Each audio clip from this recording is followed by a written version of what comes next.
what's the issue? Is it my book? Do I need to work on, like, what do I need to work on? Can you tell me? She's like, no, your book was great. Yeah, you had a wide range, da da da da. So I was like, do I need more beauty? Like, she's like, no, it was you have beauty too. Da da da da. I'm like, so what is it? So I think because I kept probing, she finally was like, oh, we have girls like you already. I was like, girls like me? We have enough black girls.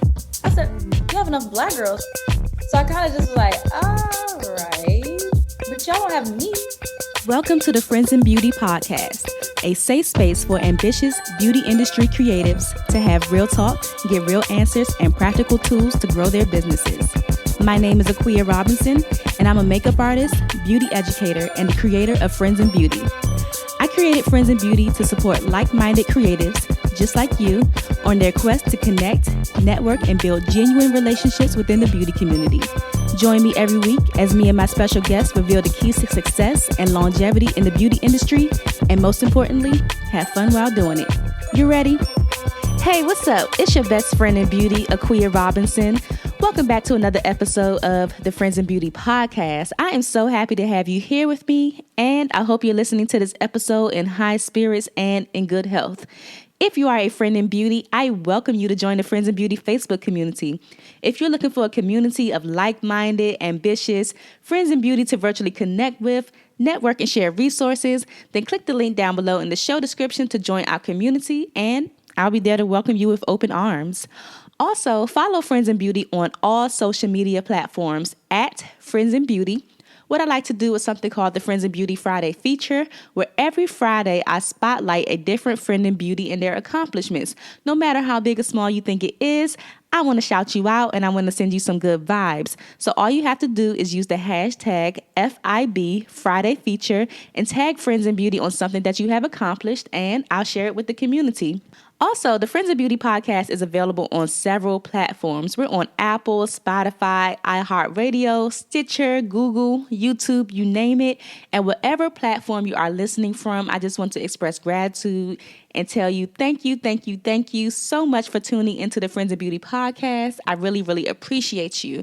And I would love it even further if you took the time to leave a 5-star rating, a review, subscribe to the YouTube channel, like, comment, share, whatever you have to do to let me know what you think about the Friends in Beauty podcast. I would really appreciate that. Additionally, join the Friends in Beauty mailing list tribe. The link for that will be down in the show notes. My mailing list tribe is the first to know about all things Friends in Beauty, and I send out different resources throughout the week. Very, very important and business-related resources. So if that is something that you're interested in as well, join the Friends in Beauty mailing list tribe. And then last but not least, the most important thing is to share this podcast. Share the Friends in Beauty podcast with your other friends in beauty, your family, your friends, anybody that you think could benefit from the information that is being shared. Share away to help me grow the Friends in Beauty community. Now, today on the Friends in Beauty podcast, I welcome Mamé Adjei to the Friends in Beauty guest chair. Mamé is a Ghanaian-American international model, activist, and social issues entrepreneur who got her start in the entertainment industry shortly after college, where she simultaneously studied political science, African studies, and business. Raised in the U.S., Switzerland, and Ghana, experiencing and embracing these different cultural backgrounds allowed her to value her place in this world as well as her potential and duty to make great contributions to it.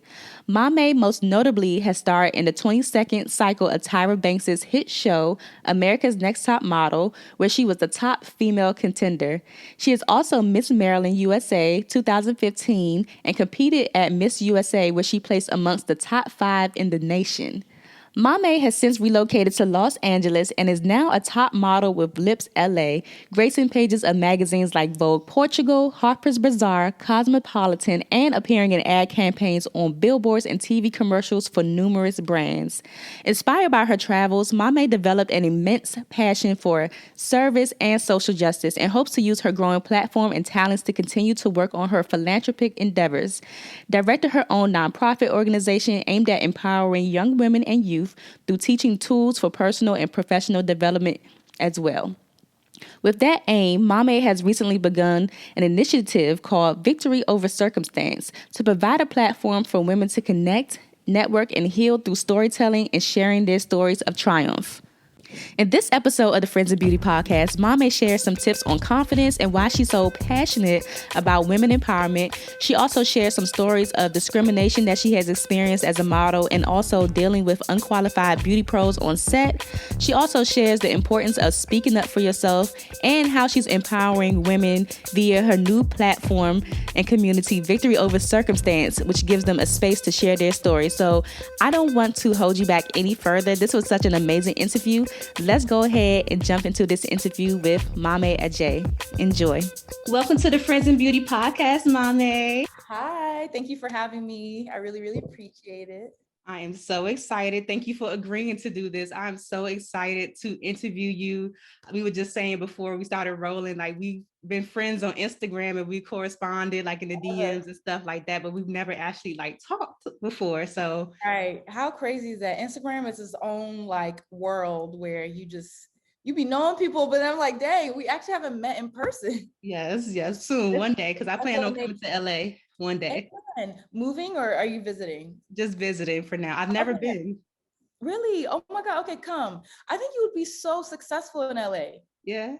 Yeah. I mean, I feel like so many people are coming here that you should definitely try to have more stake in LA. Even if you don't want to move, just definitely come out here more to work, because why not get that a little commercial money? Like you're amazing at what you do.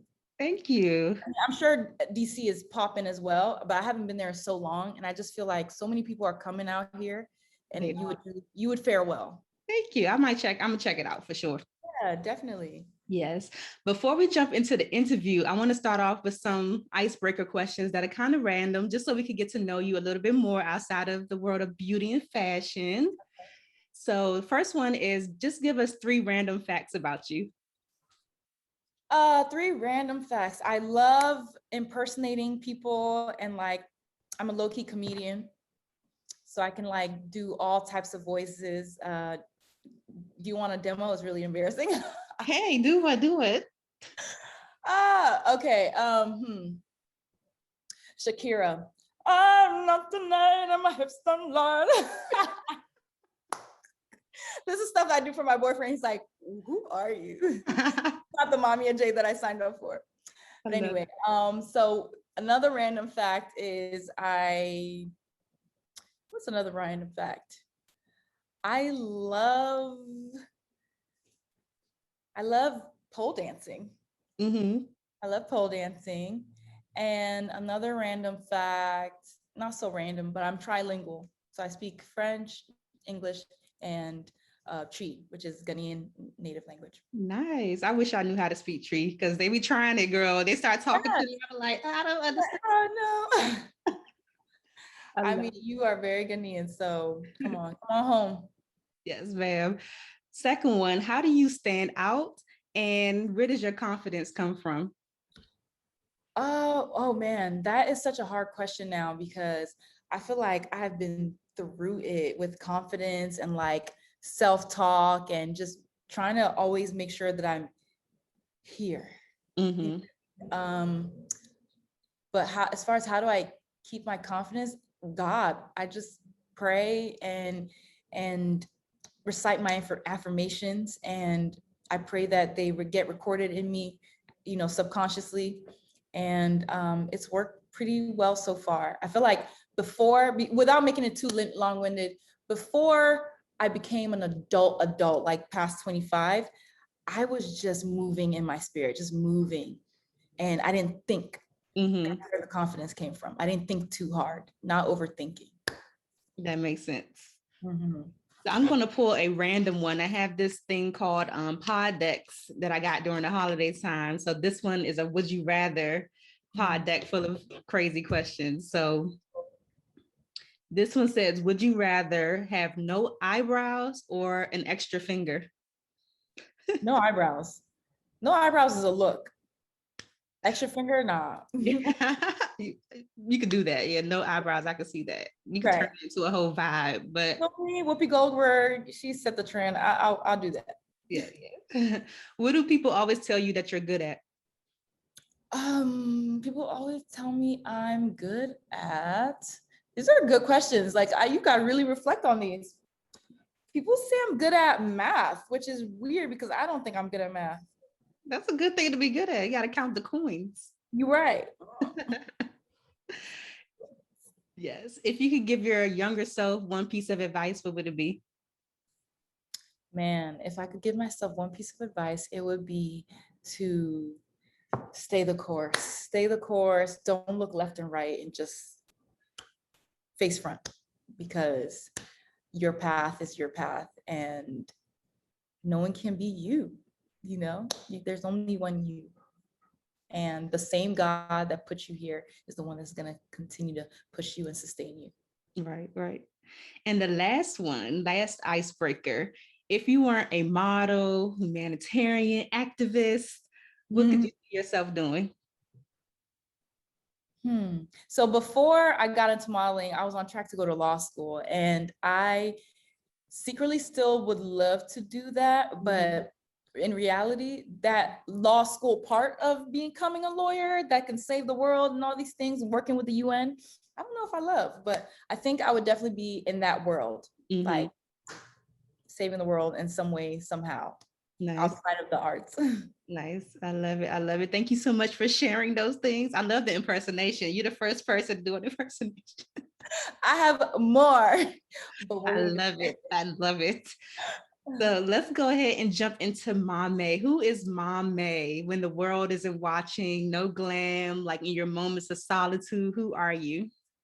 Oh, I am a sweet, kind, generous, goofy, and just dynamic woman. I feel like I am very multi-talented, and that's always been a great thing for me.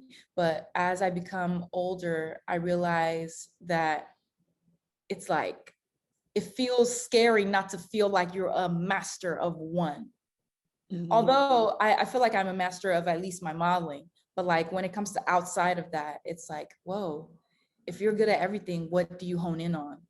So it's both great and then also like jarring, because it can make you feel like, oh my God, I don't have like enough roots in one area. I don't know. And I'm also just a very ambitious and just, I want to see the world a better place. And I genuinely want to make changes in this world outside of my scope of work. Nice. I love that. And I totally understand the like you're so good at a lot of things. That's one thing I struggle with too. It's like I could do so many things, but what do I want to focus on? Like, right. Because my brain goes every which way. I could be doing multitasking, so many different things. And it's like, okay, you need to focus on one thing first, master that, and then maybe move on to the other things. But that's hard. It gets overwhelming. And I'm like, I'm doing 10 things at a time in my head. By the time it gets down to physically actually doing it, I'm tired. And then I'm like, I'm overwhelmed. And it's just so crazy. Like becoming an adult, man, oh man, is so crazy. It's like the ghettoest hood ever, adulthood. It's so ghetto. It's so ghetto. This is the ghettoest hood ever. Adulthood is not it. Because like there's a saying, I'm sure you've heard of it, where it's like the best thing about being an adult is no one tells you what to do. The hardest thing about being an adult is no one tells you what to do. Right. Like that is so true, because I'm just like, God, what do I do next? Like what? So I'm definitely, as you can tell, in a transformational phase of my life where all these questions are like all I'm thinking about, like how to pivot, where do you go from here? How do you, really just follow your purpose? Yeah, got you. Can you share with us like a little bit about your upbringing? Like how did you grow up? So I grew up kind of all over. Every time someone asks me like, where are you from? I'm like, how much time do you have? Because I was born in Silver Spring, Maryland. And then at 3, my father we went back to Ghana and stayed there like a year. And then we went to Switzerland for like 5 years. And then I went back to Ghana for a year when I was like 9. And I was supposed to come back to the States because my father got posted in Congo. And, you know, they have a lot of civil strife there. So my parents didn't want me to be there. And so I was sent to live with my auntie and uncle back in Maryland. I was supposed to come back to the States on 9/11, Ooh, wow. which is crazy. And I was supposed to come into New York. So obviously, my flight was then pushed to 9/22. And I remember this so well because I was like, I shouldn't go with you guys to Congo. And this just happened in the States. Are y'all sure? Right. Right. But it was, you know, it was a better decision. My father's a diplomat. So that's why there was a lot of traveling. Mm-hmm. And so I was, and then in middle school, I was going back and forth from Maryland to Brazil to visit Mm-hmm. my parents. So yeah, I'm a little bit of all over, and I feel connected to all the places that I grew up in. Obviously, I've been in the US the longest, and I'm American, you Mm-hmm. know, but I am first generation. And sometimes that whole like, where am I from thing starts to feel like, where am I from? Yeah. Because for a long time, I thought I was Swiss. My parents are like, you're not Swiss. And I'm like, but this is all I know. Right. So identity is super big for me. And I was just about to ask you too, like growing up in those different places, how does that shape your identity or how you identify like as a person? Yeah, it's like, I guess is wherever you feel the most connected to, because you just don't, I can't be one thing anyway. And all those different places that I visited and lived in and grew up in definitely had a hand in shaping my worldview and my perspective of the world. Mm-hmm. So I feel like I'm a part of all those things, but obviously, you know, I'm Ghanaian by blood, ethnicity. So that's what I claim because it's just the easiest. And my parents are back there. So like this is where that's home. Yeah. But it's really interesting for me too, like, yeah, where do you call home? Who are you? Yeah. It's wherever you feel the most connected to, right? Right. And it's funny probably because when you asked me that question too, I kind of feel the same way because I'm first generation as well. So Mhm. it is kind of like that thing like, yeah, I was born here, but I feel connected to like a whole different culture. Like I feel like I could code switch in a way, not necessarily the way I Definitely. talk, but the way I kind of adapt to, okay, if I'm around Africans, I could be around Yes, Africans. If I'm around yes, Caribbean people, I'm a Caribbean, like American, I could just kind of like exactly. go Well, with, is your mother Jamaican as well? he's American. Okay, okay. Yeah, Mhm. no. So there is a lot of code switching completely. My whole life I've been code switching. And that is another reason why I say identity is so big for me. Because when you're 10 years old and you've been here, and you just want friends and you just want to fit in, you really adapt to your environment. And so like when, you know, I'm in the UK, because my brother grew up in the UK, so he's British, has the whole accent and everything. When I go there, I'm like, I'm British. And when I go to Ghana, I'm Ghanaian. When I go here, I'm, you know what I'm saying? So it's like, whoa. And it's really interesting because yes, I'm Black, and that goes even deeper. Mm-hmm. I'm Black, but I'm not Black American with that history and that trauma that came from slavery. You know Yeah. what I'm saying?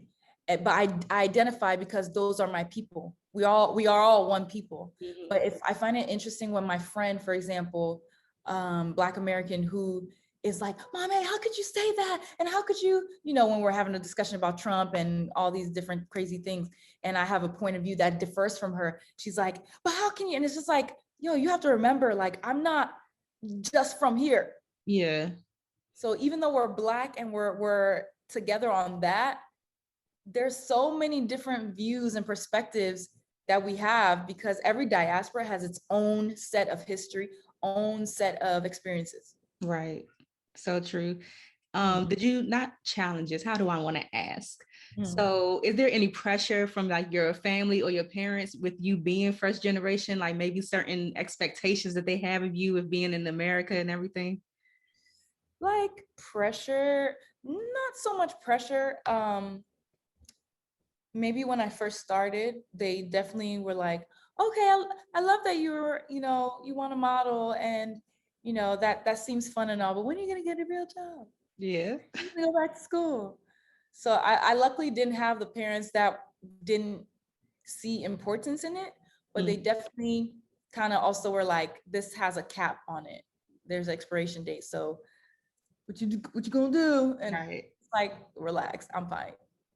But I feel them too. So yeah, not too many pressures. Just take care of yourself, and now take care of them too, because we Africans, we gotta take care of our parents. Right. What is a retirement fund? Okay. Where are the retirement funds? So yeah, as long as you can do that, take care of yourself, take care of them, like they're fine. Yeah. How was your confidence as a young girl? My confidence as a young girl was pretty, I would say, normal.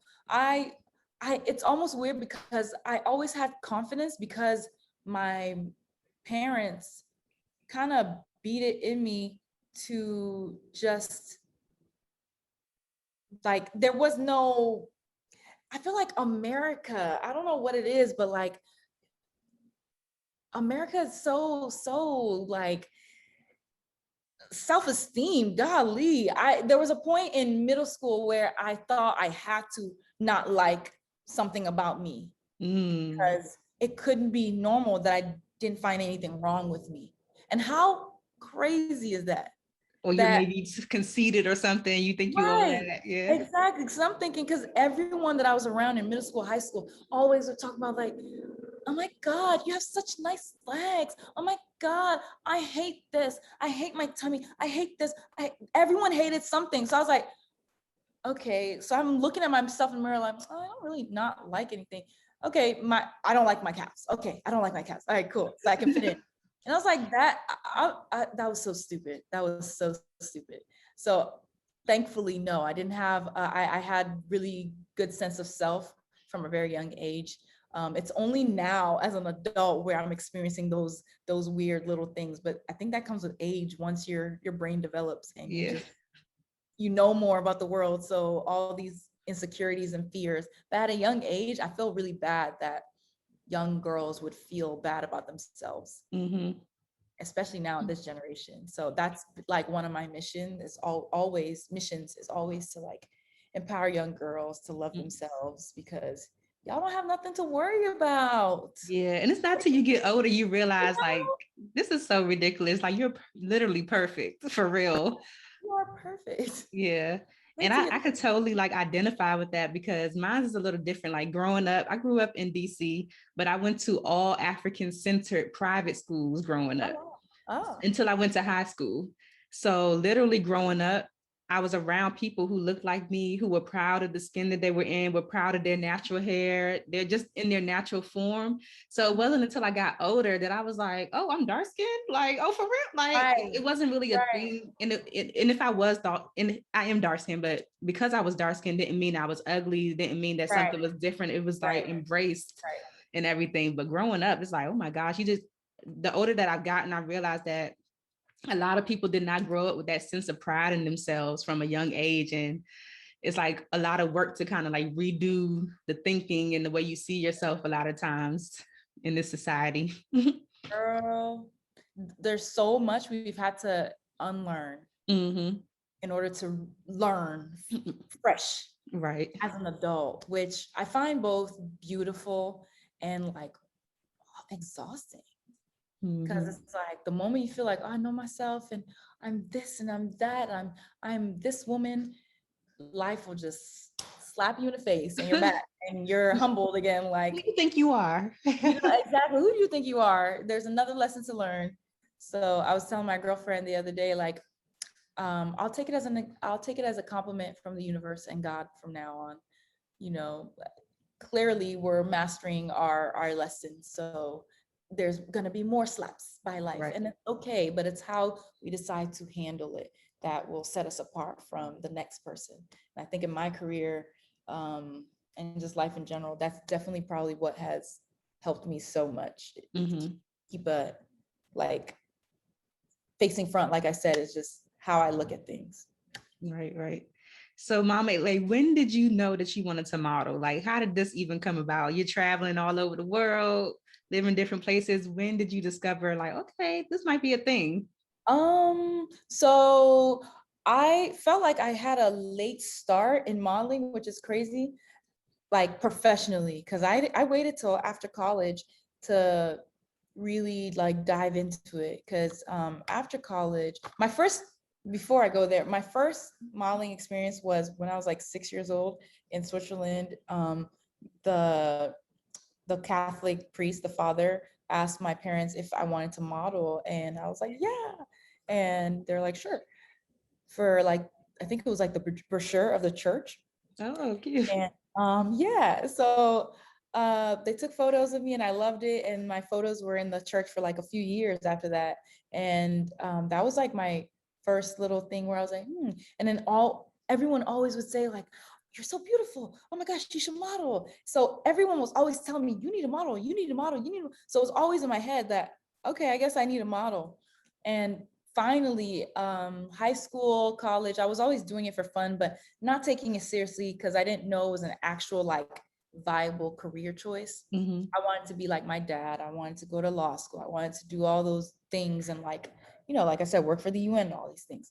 And so I wasn't even looking at modeling. But then after I graduated college, I realized I was working at this really big nonprofit World Justice Project, and I hated being behind the desk. Mm-hmm. I was waking up 5, 6 in the morning to get ready for work, taking the train, the metro to DC every day. I was on 16th Street, that traffic. Oh gosh. You know what I'm saying? And I'm coming home tired and I have to do it again. I was like, this isn't it. And I'm falling asleep behind the desk. Yeah. I was trash.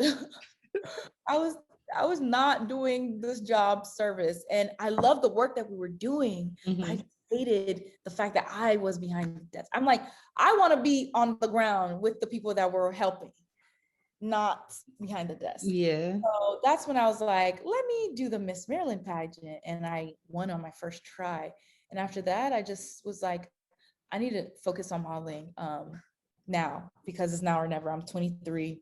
If I don't do it now, there's an expiration date. So I went full on, and then I got the opportunity to be on Miss USA after Miss Maryland, and then ANTM all in the same year. And then I was like, okay, I'll be stupid not to follow it at this point. So that's kind of where it started. So you definitely had some momentum going at that time. It was, yeah, it was insane. And I mean, that all goes to say, when you know in you what you want to do and you just finally allow it, just allow it. Give yourself that permission. Mm-hmm. It really does start to come together. Yeah. I need to remind myself this ever so often, because it's happened before and it can happen again. But sometimes you just feel like, because, you know, for me now, you know, everyone's like, oh my God, you're so successful, you're this, but I still feel like I haven't even reached the cap, and it frustrates me. I know that feeling every day. You know, and I want to be grateful because I definitely have done a lot, but then it's like, oh. That's because you know what your dreams are, you know what you're capable of. So it's like, when you haven't reached that for yourself yet, that's how I feel, at least. Because people tell me the same thing, like, oh, you're popping, you're this. I'm like, am I really? Because I don't feel like it. I mean, I know I got all these different things going on, but I know the vision that I see in my head so clear, and it's so big, and it's not that yet. So I'm like, if y'all think I'm popping now, you just wait until the stuff that's in my head comes to fruition, because it's really gonna be a thing. Amen to that. I hear that, and I'm praying for that. I'm working on it, because it's levels to this. And yeah, if you think we're popping now, just wait. Jesus' name, just wait. Yes, ma'am. How was your experience with competing for Miss Maryland? That experience was, sorry, LA traffic. It's cool. But that experience was pretty interesting. It was a lot harder than I thought, that's for sure. Pageantry is not easy. I thought I was just gonna go in there, it's gonna be a breeze, you know, I'm smart, I'm articulate, you know, I'm beautiful, I should be a shoo-in. And it was much harder than I thought. And not just the things that I just mentioned, but like, it felt like I was campaigning for like a position in the government. Because I was literally, I literally printed out so many flyers of my GoFundMe that I created because you needed like $1,000 just to join. I'm fresh out of college, in debt, don't have no money to my name. $1,000 was a lot. So I was like, how the heck am I about to pay this entry fee and then pay for the dress and the makeup and this and all these things that it seemed like other girls were just so blessed to have, but I didn't.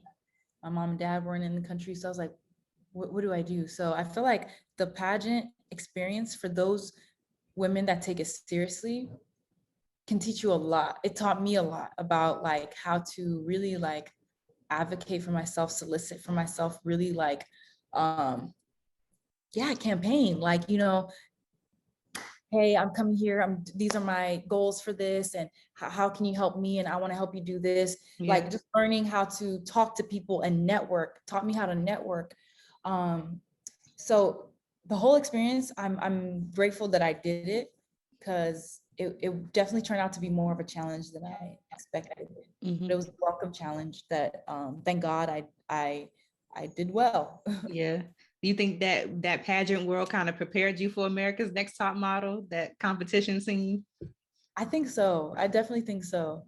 I used to not think, but yeah, it definitely did, because I went into the pageant very like, Lord, just let me get top 10. Just please, just let me get top 10. Because there's some girls that have been doing this their whole lives. And here I am, random newcomer.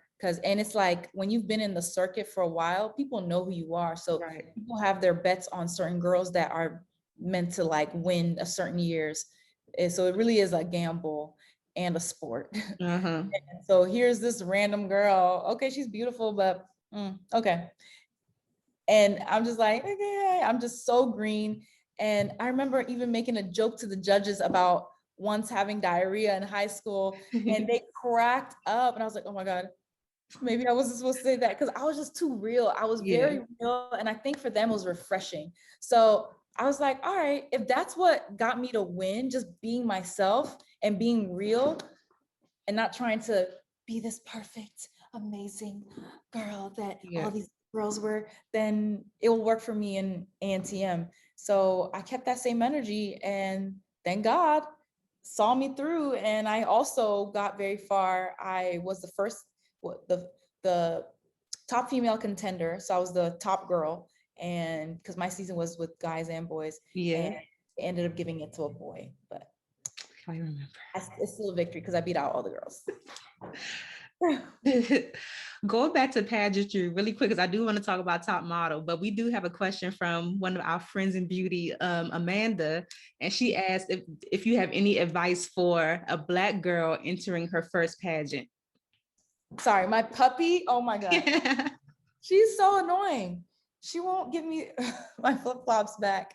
I hope you don't hear her making too much noise. Okay, so the advice I would give her as far as entering a pageant. A Black girl, any advice for a Black girl entering her first pageant? Okay, man, there really is nothing to say but to truly be yourself. And I know it might sound cliche, and I was annoyed when some women that I also talked to said that same thing. But it is so real. Like, I can't walk like the next girl. I can't pose like the next girl. I can't have the aura of the next girl. So what can I do? Just be me.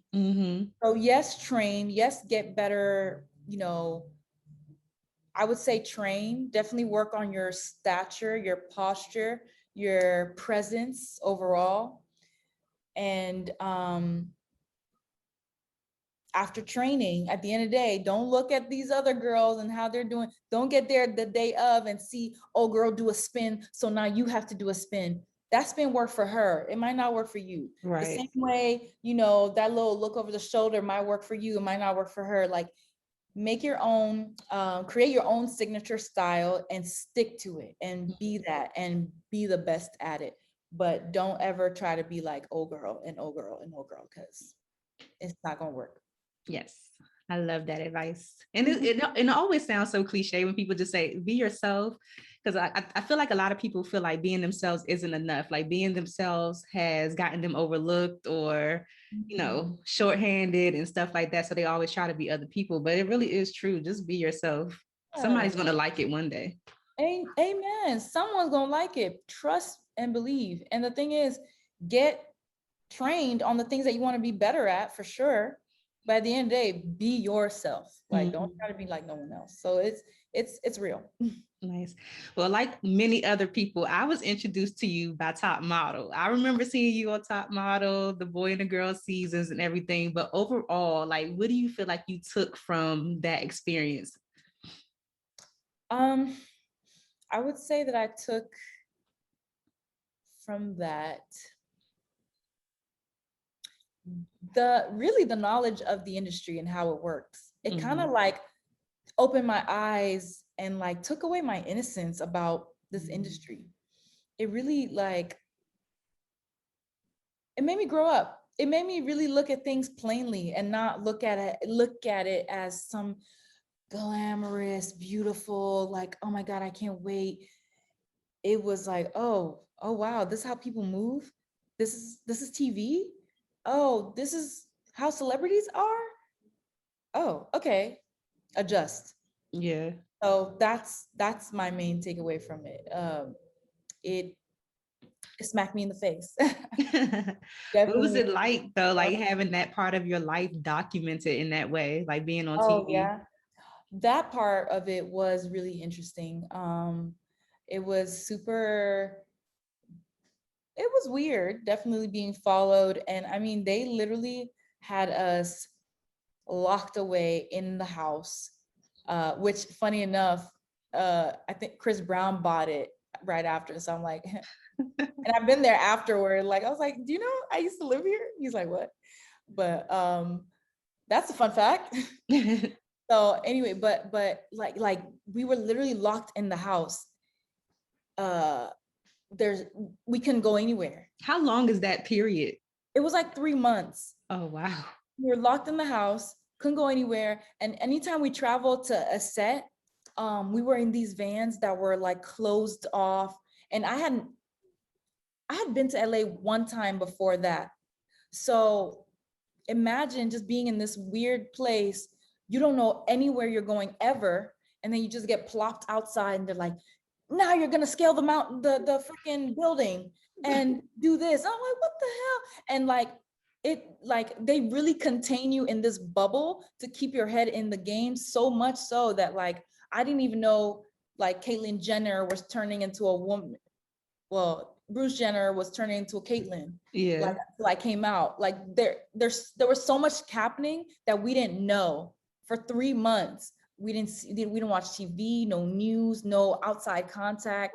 And that's why, like, in the past, like when you saw girls, they're like, I want to go home. And I'm like, you little, if you don't toughen up, but I get it. It really is it's a mental thing. Like, and only the strong will survive because you're literally stripped of everything. And you can only contact your friends and family like every 2 weeks or something like that. Wow. So it was really like an experience. It was like being in a freaking military special ops type thing. Cause, and they literally do psychiatric like evaluations before you go into this. That's how serious it was. Yeah. Cause it's deep. So that was strange for me. Right. But besides that, I definitely did appreciate my overall experience and everything that I learned and the people that I met and just being on the show. Yeah, for me, it was positive overall. Yeah. So I'm imagining the real model world isn't like that hectic where you're just kind of thrown into situations and you just got to perform. I mean, it can be, it definitely can be, but it definitely wasn't as dramatic. That was for TV for sure. Yeah. But honestly, yeah, I'm glad I went through it because it definitely prepped me for the real world and modeling too. There's some craziness. And like I said, that's why I was like, okay, all right, I see how the industry moves now. I'm not such a virgin to it. Yeah. So I adjusted. Right. Do you have any challenges, whether like internal or external, that you had to overcome just to get to where you are now? Internal, external. I mean, I feel like internal is pretty much have been saying is just like the confidence aspect of everything.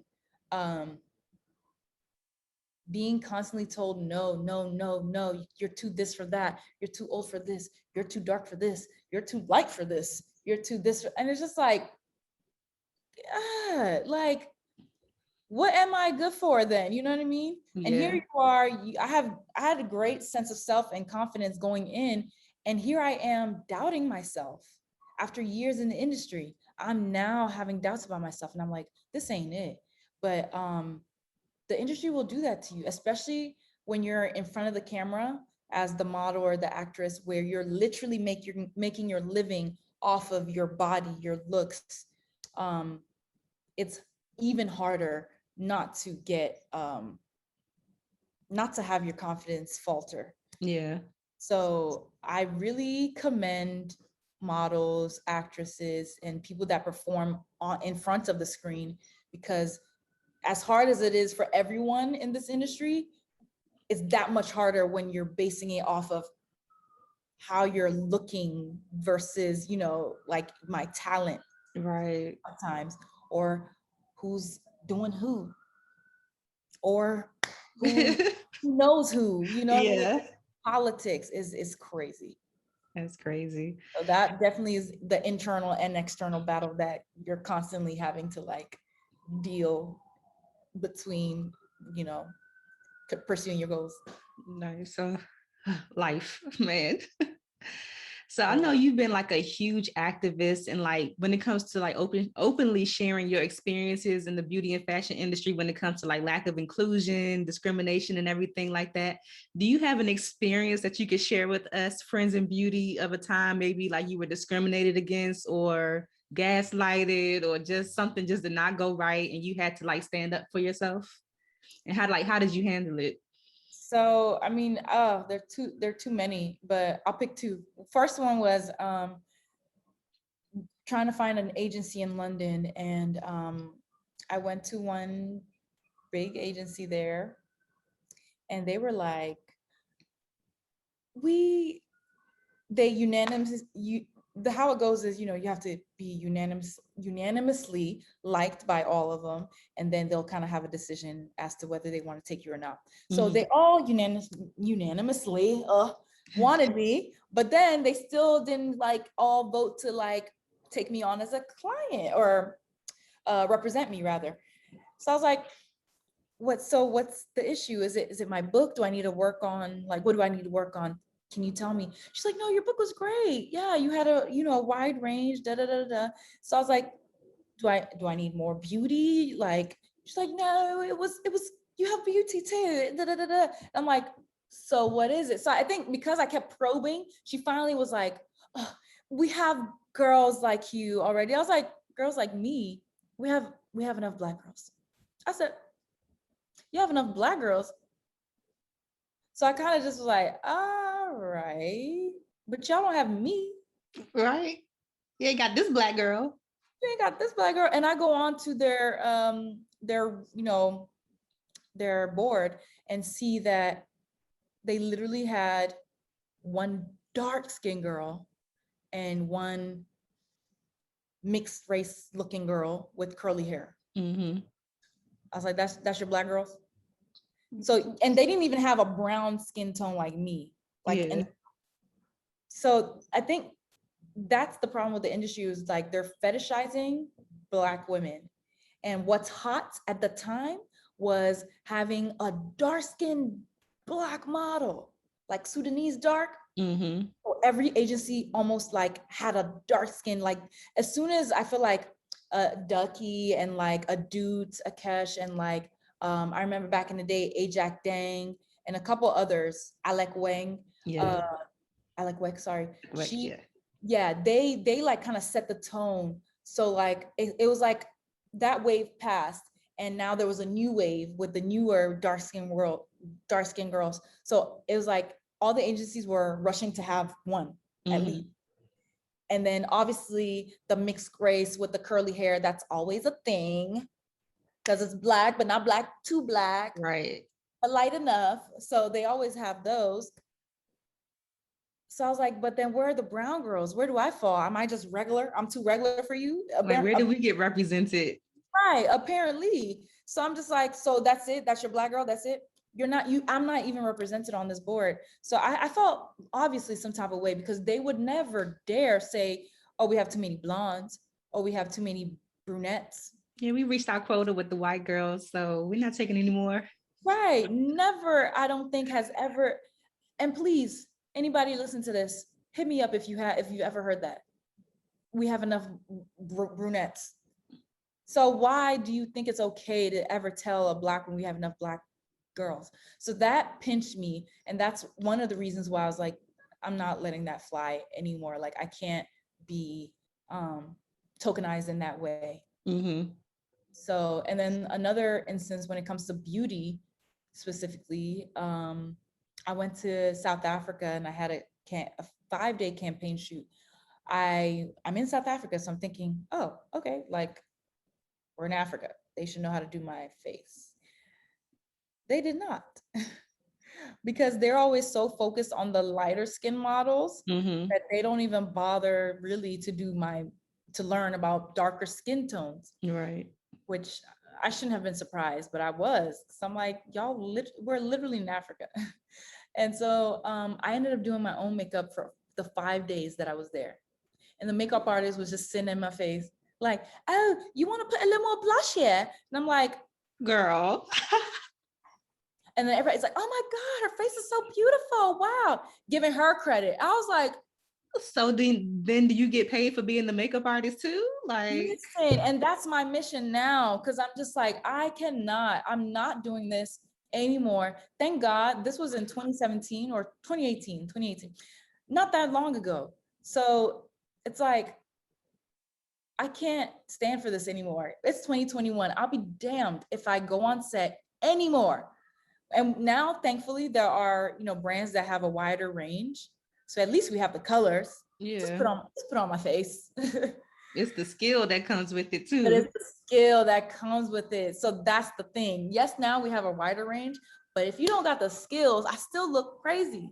Oh my gosh. So I'll be damned if I have to touch my face anymore and not get paid. Dang, man.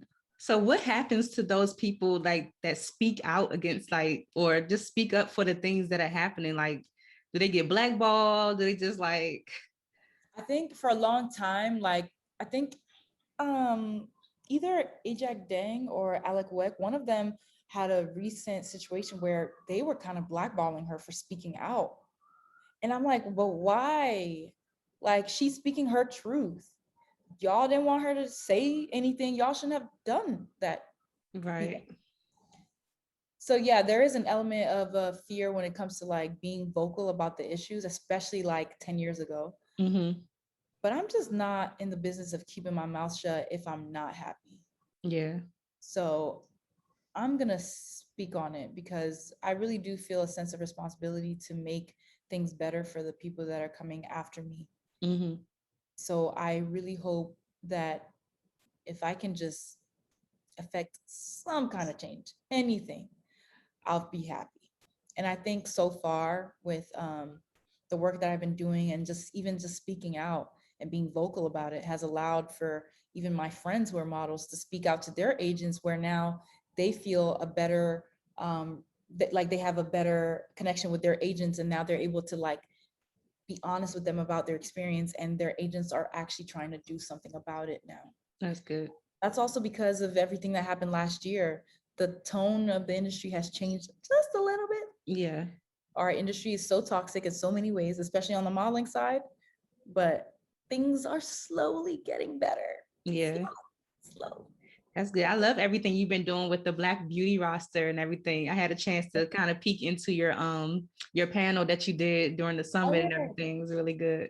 Thank you so much. I appreciate it. Yeah, that was an initiative that I wanted to start on my own as far as creating a roster. And so when I put out a post to say anybody that knows hairdressers and makeup artists, Because I told my agency, like, I'm not doing this anymore. And so she was like, okay, can you give us a list of, like, people that we should tell them to reach out to when next time they book you? And I was like, ding, ding, ding. Yes, I'll put together that list. So when I put my post out saying I wanted to create some kind of roster, um, like the Black Beauty roster founders were like, hey, we're here. Let's partner up because we're also working on something similar. So I was like, perfect, let's join forces. And it's evolved into something bigger than I even thought it would. And it's been beautiful. So I'm really happy about the traction it's getting, and the, like, where it's gonna go from here. I love that. I can't wait to see everything unfold. I love Maud and Simone. I get to work with them through Yeah. Bonte. So yeah, Okay, I so you, absolutely yeah, love them. Yeah, you love know, so them. you're familiar. They're awesome, awesome women. So I'm so happy to be partnered with fellow Ghanaian women who are doing awesome work in the beauty space. So it just seemed right and a no-brainer to join forces instead of everyone trying to do their own thing. Like, all get this fixed for all of us. Yeah. I do have one question for like just the different stories that I hear models tell me sometimes. Like how can models differentiate between like what's appropriate and then like what comes with the job as far as modeling? Because I've heard certain models tell me that they've been in positions where they feel like the photographer has made them uncomfortable, or they're asking them to do certain things that they don't feel comfortable with. And then sometimes they'll just go along with it because they're like, okay, if I don't do this, then I'm not going to make it, or I'm not going to be a model. So how can they differentiate between like what's appropriate, like what comes with modeling, and then like, girl, you should not be doing that? Yeah, that is such a good question because the line is so blurred that there's really no way to tell besides what are you comfortable with personally. And I tell all the girls, like, it pains me to my stomach to see girls endure some of the stuff that they do just for the sake of an opportunity. And I'm Yeah. just like, thank you, Jesus, that I'm just not built like that, because I cannot sit there and let somebody disrespect me and not say something. So I not everyone is built that way, where Yeah. you have, I guess, like, the, I don't even want to say this confidence, because you don't need confidence to stand up for yourself, The but I guess you assertiveness, really do. probably.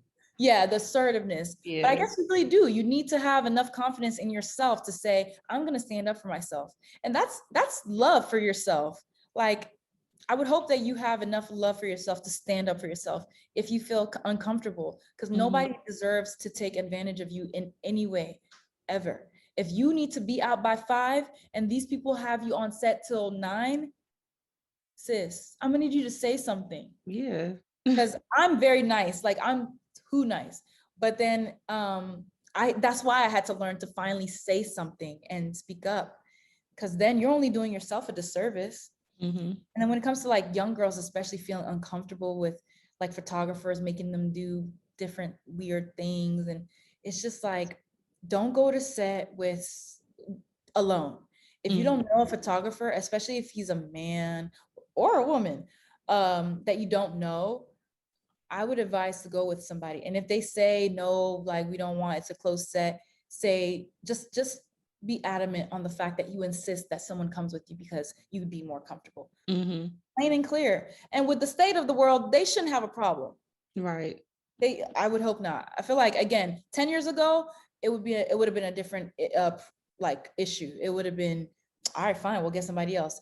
And even still now. Yeah. Okay. But that's fine. Keep your dignity and walk with your head held high and say, I wasn't comfortable and I didn't do it. Period. Right. Now, in the midst of like everything that's going on in the world, all the projects you're recently engaged. Yes, Congratulations. thank you. Yes, all of the stuff that you have going on. Like, how do you take care of Mame? Like, how do you take care of yourself? Wow, that's been a practice that I've been learning to get better with as I get older. I'm like, yeah, taking a bath and relaxing, getting my rest. I don't need to answer to emails. I don't need to do all that to feel like I'm doing something all the time. Like, I need to take care of myself. Yeah. And that's been really beautiful to fall back in love with myself enough to like set boundaries and then sticking to it, and just self-care, whatever that looks like for you, whether that's going to the gym or playing, finding time to play. Like my therapist asked me the other week, what do you do for fun? And I was like, what do I do for fun? Oh, damn. My therapist asked me something similar. I was like, Yeah, that's a good question. yeah. And I couldn't answer her. It's like, what do I do for fun? So it really made me think like, wow, we don't play anymore. As adults, like we forgot how to play. Just go out and enjoy. I don't know, go play tag, go ride a bike, go play soccer, like do something fun. I did that during quarantine and I felt so happy. And I was like, oh my God, that was so fun. And I forgot how to play. So that is what I do these days, is leaning into whatever makes me happy and doing a little more of that. Love it. And I feel like the older that I've gotten, I found myself returning back to those things that was just so simple when I was a kid, and I love it. Exactly. Painting, whatever, same. Yeah. Can you tell us a little bit about your platform and your community, Victory Over Circumstance? I watched some of your episodes and I love it. Oh, yay. Thank you so much for watching and for asking. So Victory Over Circumstance is literally what it means, victory over circumstance. Like I want to hear women's stories, how they overcame their obstacles and how they found victory over whatever circumstance they were dealing with. I'm always so inspired by the women that I meet. I grew up, like I said, in all these different places, and I've seen, poverty at its lowest. I've seen luxury in the best form. Also, I myself have gone through my experience of not having food in the fridge, when I was living with my uncle and aunt in Maryland, and having to take care of myself and raise myself, to then going to Brazil to live with my father and mom for a while, where we had the cook and the chef and the driver. So I literally have seen the top and the bottom, and I'm just so inspired. Like it's widened my perspective of life, of everything, and I just loved hearing people's stories from all those different walks of life. And I wanted to just create a platform that like served to put those stories out there. So I started Victory Over Circumstance, to kind of just hear women's stories and hear what they're all about. And hopefully that can inspire the next young girl to say, okay, if she got through this, I can go through this too. It helped me. So I hope it helps them too. And so now it's a podcast. So please listen, guys, on all listening platforms. And I hope to turn it into something bigger than it is. Hopefully, maybe a media kind of company, or definitely want to do active wear very soon. So look out for that. Awesome. So what do you want your legacy to be, and like what's next for you? My legacy, I want to be like, I want people to, I thought about this the other day, and not so, I guess this is legacy, but I was thinking like, what do you want people to leave you saying, or what you would want people to tell others about you? And I would want them to tell others that I am compassionate, that I was generous, that I was kind, and that I stood up for myself and stood up for others, and that I love myself, and that I loved others, and that I am ambitious, and that I really did what I could to create some kind of change. Nice. And what's next? What you got going on? What do I have going on? I'm working on VOC, building it out, and working on myself mentally, physically, spiritually, to be at a higher level, to step up. So that's what's going on with me, working on Victory Over Circumstance. I'm working on merch, and I am also working on my own product line. So that is a scary, but I'm wanting it to be more fun venture. Yeah, I love it. I love it. But thank you so much for sharing so much with us. It's a ton more questions I could ask you, but I don't want to hold you too long. We might have to do a part 2 once you launch everything and come back and everything like that. I would love that. Yes, but before you go, I have to ask you the Friends in Beauty rapid fire questions. So whatever comes to your mind first, just give it to me. Okay. Just give it to me. Okay. What are your top 3 keys to your success so far? Ambition, resilience, and tenacity. How do you measure your success? I measure my success by how happy I am. Mm-hmm. What's the best advice you've ever received? My best advice, really, to be yourself. Mm-hmm. Yeah. What advice could you give to someone who is just ready to give up on their dreams of being a model? Man, honor yourself. To honor yourself. If it really isn't for you, then honor yourself and find out what is for you. If it is for you and you feel it deep down in your heart, keep pushing, whatever that looks like for you. Forgive yourself, be kind to yourself, but keep pushing. Slow down if you must, but keep pushing. Yes.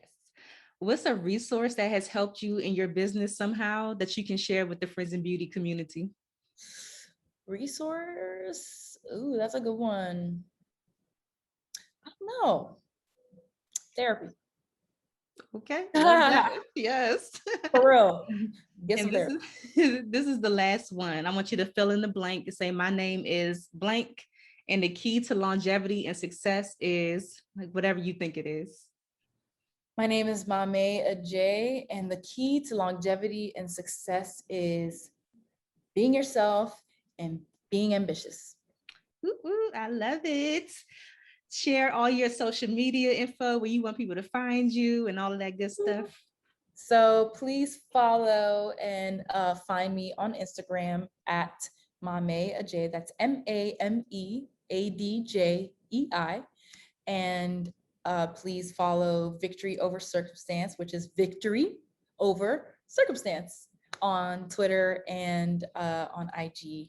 And please listen to the podcast on all listening platforms. That's Apple, Anchor, Spotify, and whatnot. And look out for my new line coming out soon. So yay. Thank you so much, Mamé, for doing this. I'm just so excited that I got to interview you, got to finally meet you, chat with you for a little bit. I really appreciate your time. I appreciate that so much. And thank you for having me. You're amazing. And I'm looking at you too. You're inspiring so many women and you're inspiring me. You know, you're so professional, so on it. And there's a lot to say about that. So I wish you luck with everything. Thank you so much. Thank you. Thanks for listening to the Friends in Beauty podcast. Don't forget, sharing is caring. Share this episode with at least one friend in beauty, and subscribe, rate, and review on Apple Podcasts so that other friends in beauty can find this show. Plus, we'd love to hear your feedback. Connect with us on all social media platforms at Friends in Beauty, #Friends in Beauty to join the conversation, and join our Friends in Beauty Facebook community to stay connected. Talk to you soon.